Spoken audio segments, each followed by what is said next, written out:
За сайн бацгаана уу бүгдэнд нь лайв минь үзчих цаг үеийн мэндийг хүргэе. За огцрог амархан чагсаал өчтөр 15 дахь өдрөө болсон. Өнөөдөр 16 дахь өдөр 18 цагт болох болно. Ер нь бол нэлээдгүй амжилттай. За миний хувьд бол одоо хэд хэдэн зүйл дээр бас нэг жоохон амжилттай явж байгаа. Одоо жоохон баяртай, урамтай явна. Тухайлбал Монгол улсад агаарын орон зайгаа Оросд 20 жилийн хугацаатай өгөх гэжсэн асуудлаас үүдээд би эдийн засгч лото чиртөө нийлээд талбай дээр очиж зогссон байгаа. За тэрнээс өмнө бол яг эрхчлөө гэдэг төрийн бас байгууллагын залуучуудтай нийлээд хамтраад энэ оюун эрдэнэ бусрамг үйлдвэрийн зогсоохоор бид нар удаадараа 2-3 жил тэмцэж байна. Гар үсэх мэсэх зургуулад ингэ явж ирсэн. За ямар ч тач одоо сүүлийн 40-23 хоногийн хугацаанд хийсэн ажлын минь үр дүнд ямар ч агаарын орон зайгаа Оросд өгөх гэрээ бол зогссон байна. Энд бол нэлээд сэтгэл хангалуун байна. Евразийн холбооны хэсэг гэрээ бас ер нь бол гацсан байгаа. Тэгээ энэ бол Монгол улсад айгүй хорлонтой маш их хор нөлөөтэй ийм гэрээ болох байсан. Тэгээд энийг зогсоож чадсанд бол баяртай байгаа. За тэгээд дээрэс нь бол ер нь бол энэ оюун эрдэнэ гэдэг үнтэй яагаад ингэж тэмцээд сэргэлцээд байгаа юм бэ гэдэг хүмүүс их олон талаас хардаг л багтаа. Гэхдээ ихэнх нь ойлгож байгаа гэж би итгэдэг. Монголчуудад бол бас одоо ойлгохгүй за мэдээлэл жоохон хомс өдр хүмүүсд байдаг. За мэдээж бол ардын намдаа хайртай тий төрийн албан тушаалд орсон эсвэл тэрнгүүрээ дамжаад ажил амьдрал ингээ холбоотой байдаг олон мянган хүмүүс байдаг, олон зуун мянга. Тэгэхээр бид нар нэг улсад амьдарч байгаа. Тэрийг бид нар юуны юм ихлэд ойлгох хэрэгтэй. Энэ аливаа улс орн чинь хэн нэгнээс хамааралтай болоод ирэх юм бол энэ аюулын зам руу явчихсан.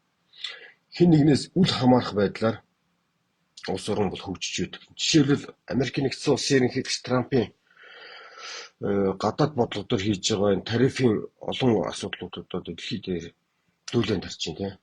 Ер нь бол Америкийн нэгдсэн улсын шинэ ерөнхийлөгч гарснаас хойш олон удаа төрөл бүрийн шийдвэрүүд гаргасан боловч тэр нь засаглалын хэлбэр дээр баригдаад зандаа өнгө мухардалд ороод байгаа. За өчтөр ихэд бол одоо дээд шүүхээс шийдвэр гаргасан байна. Тарифын гаргаж байгаа олон асуудлууд хориг тавьсан байна. Цуцлсан байна. Тэгээ энэ яагаад ингэж байна гэхээр тухайн улс одоо нэг улс хүнээс хамаарахгүй байгаа байхгүй. Засаглал нь ингээд өөрийнхөө дархлааг хамгаалаад тэгээ улс орныхаа ингээд бүтэн институцүүд нь ингээд ажиллаад ирэхдээ хамгаалаад эхэлж байгаа байхгүй. За тэгээд тэр жишээг ингээд дамжаад ярих юм бол олон сонирхолтой юмуд ярьж болохоор байгаа. Энийг бол дахиад цаашдаа ер нь ярих ёстой бид нар. Тэгээ энэ арчилсан нийгэмд ямар институцүүд ажиллаад ирэхдээ тэр нийгэмд авилгал устдаад идэх юм бэ? Авилгалын орон зай байхгүй болоод идэх юм бэ? Ямар институцүүд ажиллаад ирэхлээр эрх мэдлийн энэ төвлөрөл устдаад тий даргын хараат бус байдлаас ингэ салаад идэх юм бэ гэд бид нар цаашдаа ярих ёстой. Тэгээ энэ нийгмийн дархлааг яаж хөгжүүлдэг юм бэ? Энэ нийгэмд хүмүүс нь яаж илүү их иргэншиж, илүү их хүмүүнлэг болдог юм бэ? Илүү их хүмүүс бусдыгаа хүндэлдэг, хайрладаг яаж болдог юм бэ? Энэ орон зайг яаж бүрдүүлдэг юм бэ гэвэл бид цаашдаа ярих ёстой. За одоо өнөөдөр яг ингээд аюух олон ингээд том сэдвүүдийг хөндөд байх биш.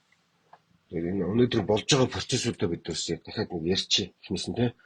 За манай Лувсан намсраа оюун эрдэнэ гэдэг хүн бол 21 оноос эхлээд 21 оны 1-р сараас эхлээд Монгол улсын ерөнхий сайд дарж ирсэн. За 20 оноос эхлээд нөхөр бол юу болсон шүү дээ. Засгийн газрын хэрэглэх газрын дарга болсон. 19 оны сүүлэрч бид тий. За тэгээд энэ хүн бол тасралтгүй одоо ингээд өөртөө зөрчилдөж ярьж ивж байна. Тий? Ер нь бол ихэнх ярианууд нь бол хүнд таалагдах хэлбэртэй явагддаг. Дандаа хүнд ингээд сонсоход гоё. Баялагын сангаа авна. За манан мафыг устгах нь 30 жилийн тэмцэл их олон гоё ингээд хүнд нэрэж тийм юм болоод эцсийн дүндээ бол энэ олон худлаа өгнүүд нь юунд хүрдэг вэ гэхлээр энэ иргэний нийгмийг авчид мухардалд оруулчихдаг байхгүй. тэр мухардлын хамгийн аймшигтай хэлбэр нь юу гэхээр иргэд нийгэмдээ итгэхтэй алддаг. Хамгийн аюултай хорлонтой зүйл нь. Тэгээ нийгэмдээ нэгэнд итгэхтэй алдсан хүмүүс яадаг вэ гэхээр үзэн ядалтанд автдаг. Хорсолт атаажтуунд автдаг. Тэгээ ийм хурц байдал руу аваачихад аюултай хүчин зүйлүүдийг энэ оюун эрдэнэ хийгээдсэн бохгүй.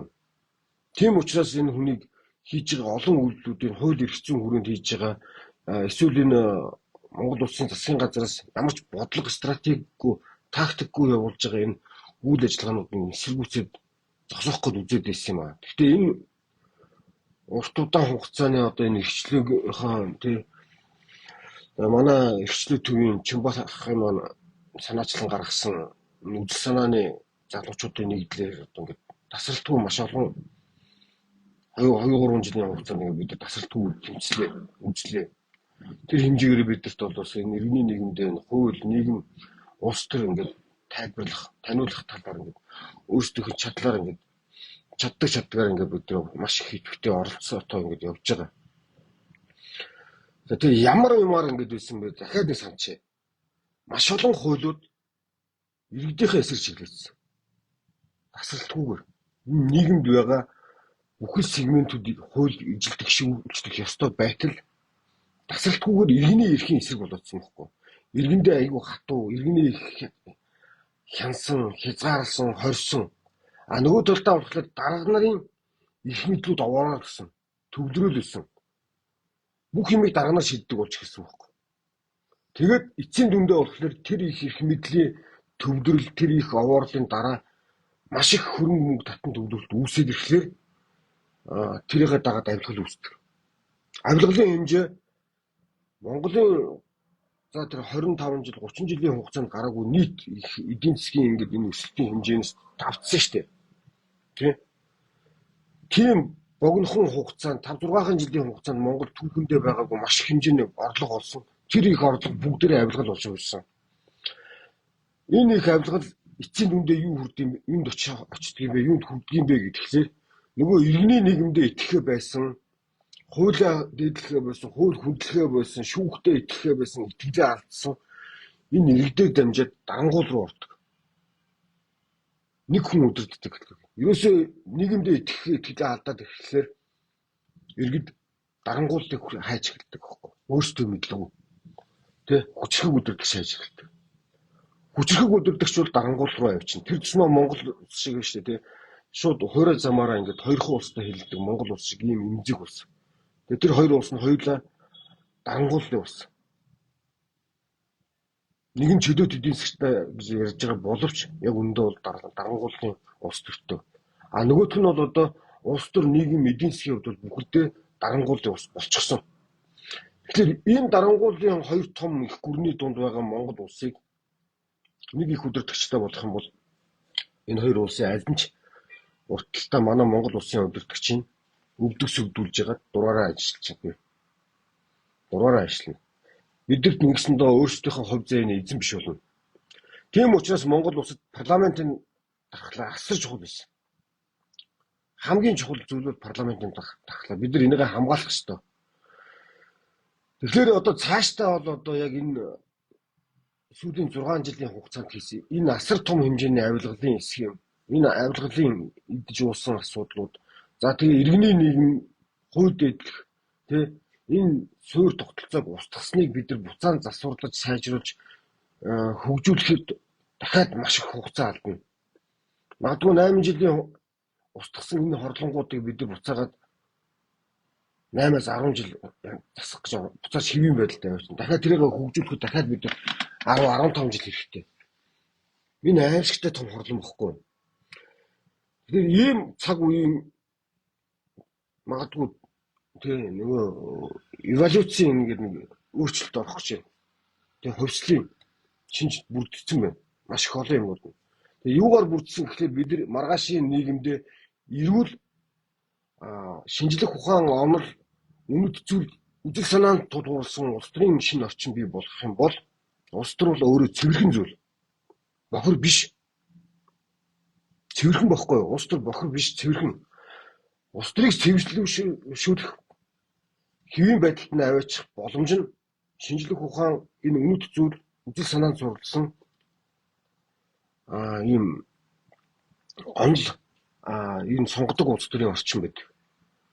Тэгэхээр бид нар энэ сонгодог улс төрийн орчинд руу орох цаг нь одоо болсон байна. Яг энэ цагийг залуучууд сайн ойрчиж байна.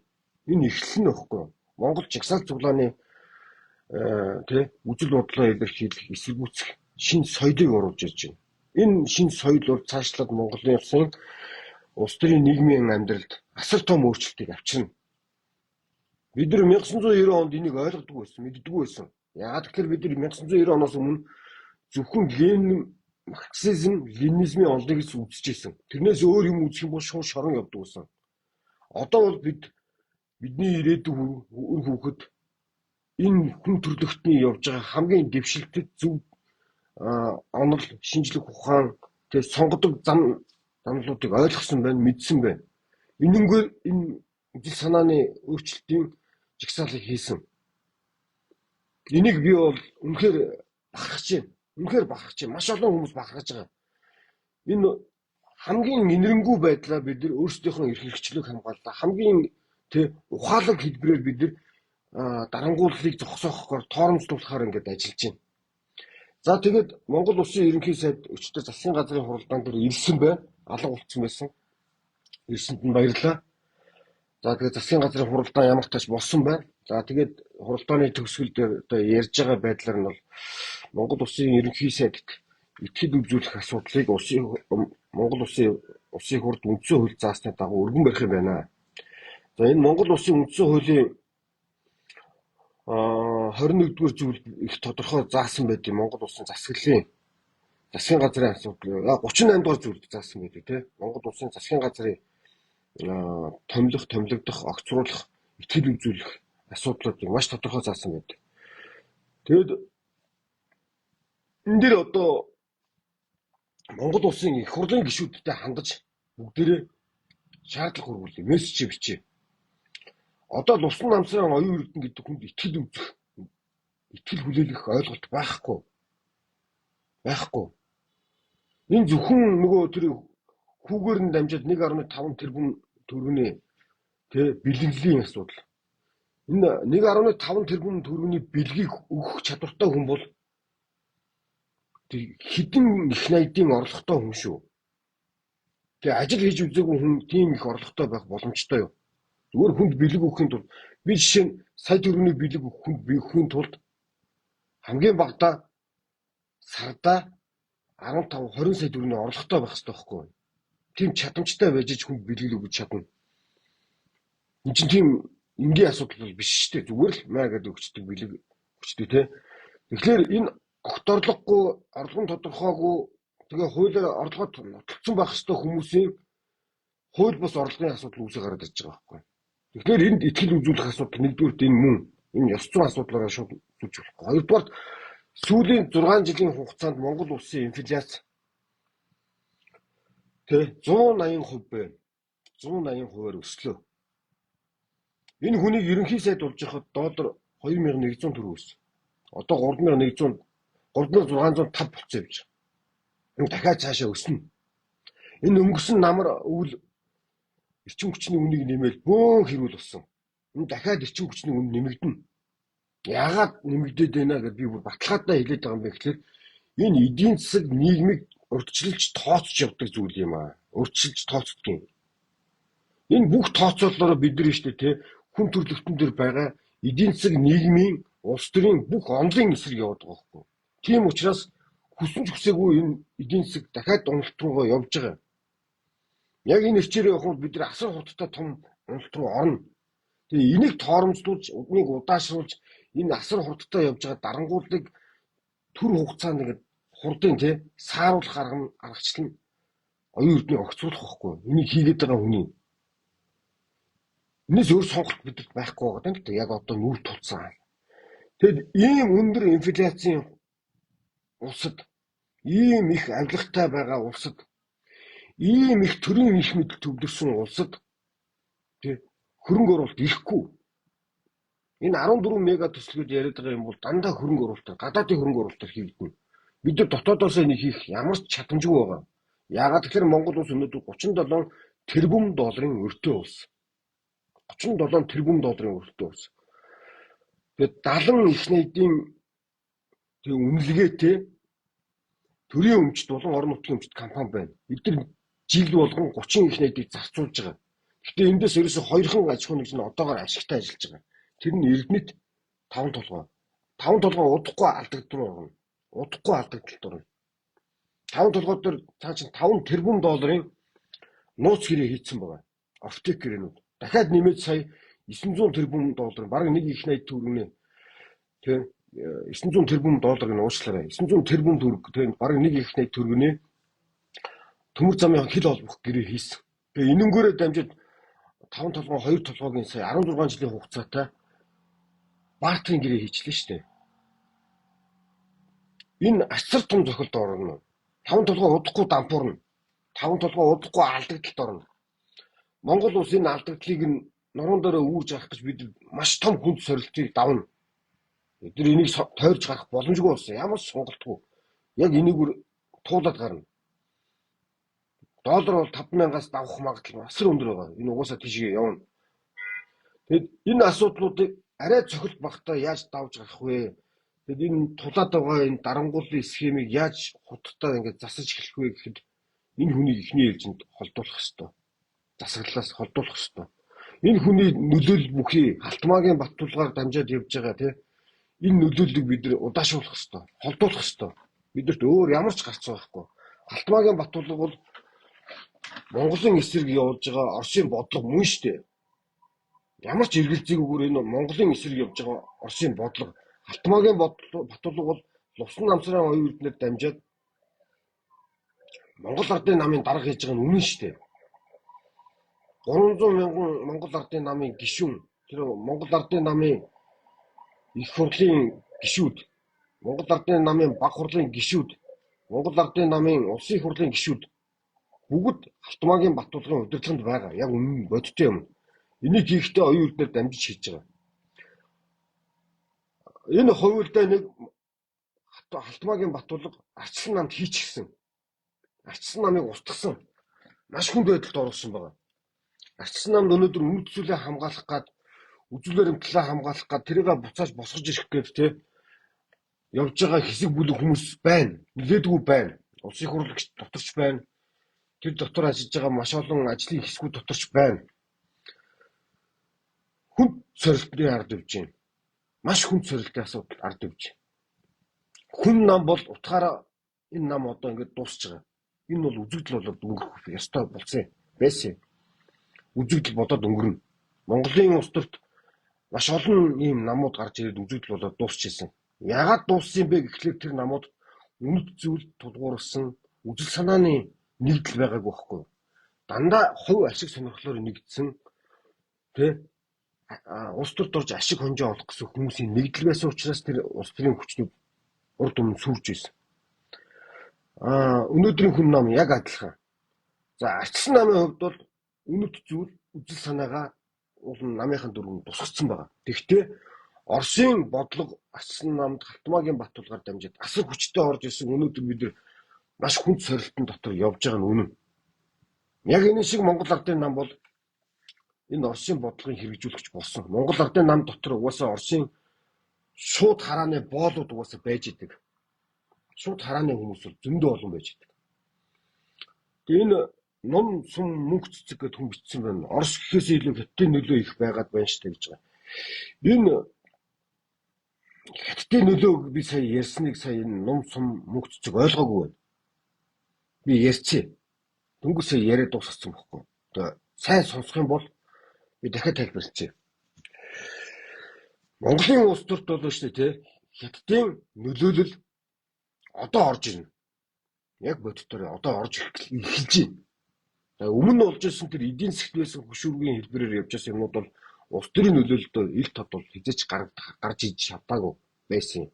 Оросын нөлөөлөл угаасаа хэсэгхэн хугацаанд 1990 оноос хойш хэсэгхэн хугацаанд намжиж байгаа буцаас хэрэгсэн. Яагаад хэрэгсэн бэ гэхлээр Оросын холбооны улс гэдэг тэгээ өнөөдрийн Орос улс тэгээ хуучин зөвлөлт холбоот улсын суурин дээр монголчуудын уурах тарих менталити тэ гуманизмыг хамгийн сайн мэддэг, биднээс илүү мэддэг асар том судалгаатай тийм суурь судалгаатай байсан. Тэрийг ашиглаж хийгээсэн. Одоо бидний эх орондоо хайртай ч гэдэг юм уу, газар нутгийг хамгаалагч байдаг юм уу, тэгээ цэвэр цус, бохир цус ярдгаараа ч байдаг юм уу. Энэ нь бол ямар нэгэн байдлаар эдийн засаг нийгмийн онлын суурь байхгүй, мэдлэг боловсрол хомсоос нь дамжуулаад сэтгэл хөдлөлийн удирдах замаар Монголд орж ирдэг. Тэгээ тэрийг хийх аргачлал нь Халтмаагийн Баттулгаар дамжиж явжсэн. Монголын улс төрт асар том нөлөөлөл энэ мөн.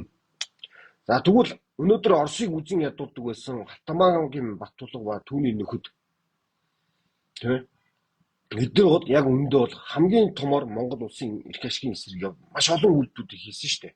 Тэр үйлдэлүүдийг хийхдээ нөгөө үзэн ядуулдаг хятадуудтайгаа нэг шийдэг байсан. Маш олон уул уурхаанууд нь дандаа хятадуудтай холбоотой энэ хүний бохир.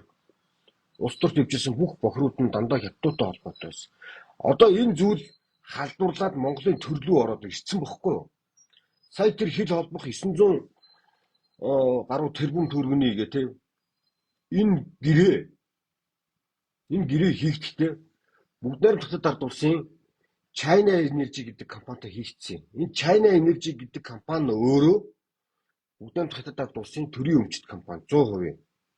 200 гаруй тэрбум долларын үнэлгээтэй аврах том компани. Монгол улсын эдийн засгаас хэдэн 10 дахин том үнэлгээтэй компани баггүй. Эдийн засгийн үнэлгээтэй. Тэр энэ компанитай хийж ийна гэдэг чинь Монгол улсын засгийн газар гэрээ хийж ийна гэдэг чинь Монгол улсын засгийн газрыг маргааш бүгд найрамд хятад ард улсын удирдах засгийн газар нь улс төрчид нь удирдах үүд гарцыг нээж өгж байгаа маа. Урд өмнө бол Монгол улсад бүгд найрамд хятад ард улсын хөрөнгө оруулалттай юм уу эдийн засгийн ач холбогдолтой ийм гэрээнүүд улс төрийн ач холбогдлоор яваагүй. Хятадын хөрөнгө оруулалттай болохоор зээл буцалтгүй тусламжийн хэлбэрээр засгийн газар хоорондын хэлцээрүүд байсан. Энэ бол олон улсын харилцааны хэлбэрээр явдаг. Тэгвэл ийм ашиг сонирхолтой холбоотой эдийн засгийн холбоотой ийм гэрээнүүдийг төр хийж болдоггүй. Тэр тусмаа гадны улстай хийж болдоггүй. Тэгэхээр одоо бол яг бодитоор энэ саяын тэр мөх цэцэг гэдэг хүний ярьж байгаа бодит аюулыг бий болгосон хүн чинь энэ оюун эрдэнэ байхгүй юу? Энэ хийхдээ сая тэр Халтмаагийн Баттулга гэдэг энэ өөрийнхөө хамтралын бүлгээр дамжиж хийчлээ шүү дээ. Энэ айгүй Монголд хорлонтой гэрээ байсан. Сайн санаж байгаа бол энэ гэрээг болоочтой зогсоогооч хил холбох аргачлалаа энэ хувийн хвшлэрээр дамжиж хийгээч. Засгийн газараар яагаад дамжаад байгаа юм бэ гэд олон удаа ингэж бас ярьсан. Гэхдээ яг эцсийн дүндээ бол нөгөө Монголын эсрэг нэг 14 мега төслөн мөслийг энэ гэл балаараад тэрнийхээ дайсан мэтээр харуулах гэсэн. Их төвөгтэй асуудлууд байсан л та. За тэгвэл цаашдаа бид нар болохоор яг эдийн засгийн ач холбогдлын, улс төрийн ач холбогдлын, нийгмийн ач холбогдлын, олон улсын харилцааны ач холбогдлуудыг нь ойлгохын тулд энийг суурь шинжлэх ухаанаар нь сую онол практик тийм энэгээр нь дамжиж ойлгомоор байна. Айгуу сайхан эх оронч яриад, айгуу сайхан халуун цус яриад тийм айгуу сайхан газар нутаг яриад газар нутгаа эх орноо бүх юмас сүтгэхэд болохгүй. Энэ газар бол аюул даваач чинь. Бид нар аюулын ирмэг дээр ирсэн байгаа. Бодит дээр ирсэн байгаа. Бүх ингээд улсын чинь нийт эдийн засгийн чинь 80% төрийн оролцоотой байна шүү дээ. Энэ улс орнд чинь гаргаж байгаа бүх шийдвэр чинь 100% төрийн хамааралтай байна шүү дээ. Тэгээд ийм их аюултай зүйл хийж байгаа улсууд зогсралтгүйгээр гадаадын хөрөнгө оруулалт тэгээд их хэдэн тэрбум долларын мегад гэд нэртэй төслүүд ярихлаа тэрэнд нь бид нар хууртаад иж болохгүй л дээ. 200 км автозам тавьж чаддгүй улс төрчд тий одоо 8 жил гарсан болоод дуусаагүй байгаа. Гэхдээ анх барьж исэн төсөв нь хэдэн 10 дахин өссөн. Харамсалтай бол 1 км замын төв чинь 1.2 сая доллар молоор эхэлсэн шүү дээ. Одоо энэ чинь бүр тантгаа алдсан шүү дээ. Бараг 3 сая доллар молоор орсон баг. Аимшигтай юм хийж байгаа. Энэ тасралтгүй хулгай хийж байгаа. Тэг яаж хулгайгүй болдог? Яаж хяналттай болдог асуудал бол энэ өөрөө арчсан засаглалыг бүтэн ойлгохоос эхэлнэ. Тийм учраас улсын их хурлын гишүүд рүүгээ одоо мессежийг бич. Бид нар цаг хугацаа байхгүй. Нэгд өдрөөс ирнэ бол хуулийн хүрээнд одоо өнөөдөр баг итгэл үзүүлэх асуудлууд нь улсын хурл руу орж иж байгаа бах тийм ээ. Тэгэхээр энэ богинохон хугацаанд те ер нь бол энэ асуудал орж ирэхлээр 3 хоногийн дотор л ер нь шийдэх ёстой. Нийт өдрөөс төрийн байгуулалтын байнгын хороо хилцэх, тэгээд их хурлаар хилцэх байх. Энэ хүнд итгэл үзүүлнэ гэсэн ойлголт байхгүй. Яаж итгээд юуд нь итгэх юм бэ? Ямар эрүүл ухаанд итгэх юм? Энэ хүнээс ямар эрүүл ухаан байгаа? Худлаа ярьдаг хүнд эрүүл ухаан байх уу? За би эндээс нэг богинохон уншаад өгч заяа. 39 дугаар зүйлээ 2 дугаар хэсэг дээр. За энэ Монгол улсын үндсэн хуулийн 39 дугаар зүйлийн 2 дугаар хэсэг дээр. Улсын хурлд олон асуудал авсан нам эсвэл эвсэл гэдэг маань сонгуульд орохоо өмнөх нь ярьж байгаа шүү. Дэвшүүлсэн хүнийг аль ч нам эвслийн олонхын судал аваагүй бол хамгийн олон судал авсан нам эвсэл бусад нам эвсэлтэд зөвшөөрсөн олонхыг бүрдүүлж нэг дэвшүүлсэн хүнийг бусад тохиолдолд улсын хуралд судал авсан нам эвсэл зөвшөөрсөн олонхыг бүрдүүлж дэвшүүлсэн хүнийг ерөнхий сайдаар томилох саналыг ерөнхийлөгч 5 хоногийн дотор улсын хурлд оруулна гэж байна. Тэгэхээр энэ их тодорхой зарцсан байгаа шүү дээ. Олонхын саналыг альва нэг нам эсвэл эвсэл нь тий нийт сонгогчтой олонхын саналыг аваагүй бол эвсэл байгуулна гэж байгаа байхгүй. Авчихсан бол тусдаа тэрийг засгаа байгуул гэдэг байгаа байхгүй. Өнөөдрийн тохиолдолд бол Монгол Ардын нам бол олонхын саналыг авсан байхгүй. Үндсэн хуулийн 39 дүгээр зүйлийн 2 дугаар хэсэгт засгийн газар байгуулахад ерөнхий сайдыг ер нь томилох тухай асуудал байхгүй. Энэ 23 оны биш 24 оны нөгөө 5 дугаар сарын нэмэлт өөрчлөлтүүдээс хойш нь засгийн газар томилох гэдэг асуудлууд, засгийн газрыг огцруулах гэдэг асуудлууд бол ер нь өөрчлөгдсөн оронгоор ерөнхий сайдыг огцруулах гэдэг асуудал бол ер нь. За тэгэхээр энэ юм байгаа байхгүй. За тэгээд ерөнхий сайд бол өөрийнхөө бүрэлдэхүүнийг өөрөө гаргана, өөрөө томилно. Улсын хурл зүгээр сойрхоо танилцаад өнгөрөв. Ерөнхийлөгч гэсэн танилцуулаад өнгөрөв. За эндээс одоо энэ зүйлийг унших хэрэгтэй. Ерөнхий сайд засгийн газрын гишүүнүүд халдшгүй байдал нь яг нь хэвээр байгаа.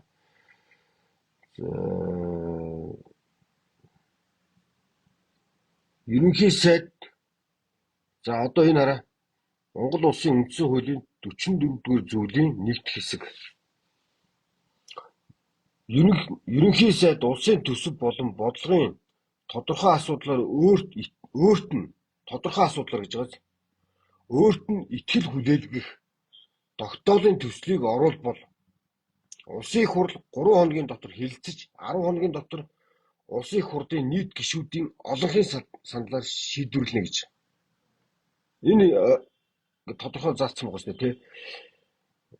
Өөрт итгэл үзүүлэх асуудлуудын хилцэх нь нэгдүгээр төсвийн асуудлуудыг ярьж болно. Одоо бол төсвийн асуудал нэг их найд гаруй төгрөөр тасалдсан юм чинь бас л мөн.